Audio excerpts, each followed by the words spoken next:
Okay, so one more problem. So in this case, we're going to deal with trig functions. And so we've got sine x over 1 plus cosine x dx. And so now we're dealing with a definite integral. And so again, we've got a fraction, and so I want to see if I can get du over u, right? And if I can, then I could just use the rule. So in this case, I can do it, because if I know the derivative of cosine is negative sine, and so the derivative of the bottom is on the top. So I can get it, okay? So let u equal 1 plus cosine x. And then so du is going to equal negative sine x. And so that means negative du will equal sine x. And I've got it. And so this is going to equal negative du over u. So now I just have to change the limits of integration, and then I can go forward. Okay, so now if x is 0, right, what does u become?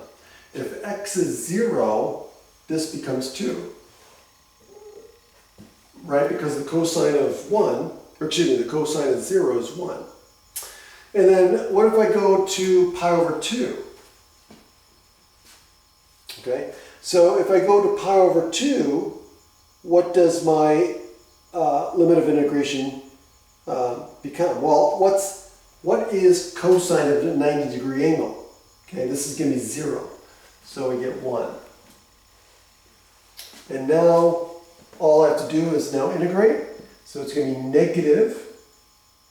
And this is going to be the natural log of the absolute value of u evaluated from 2 to 1. And so now all I have to do is plug and chug. So it's going to be the natural log of the absolute value. Now I can drop the absolute value signs because these are both positive. Okay. So it's going to be the natural log of what? 1 minus the natural log of 2. Okay. And the natural log of 1 is what? 0. And so this just becomes the natural log of 2. And again, I would just leave it as an exact answer.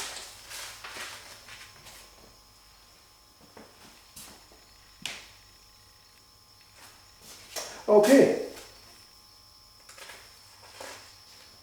That's it. That wraps up this section. So next time we're going to start looking at inverse trig functions. That's going to be fun. So now we're going to talk about integrals resulting in getting inverse trig functions. Till then, have a great day.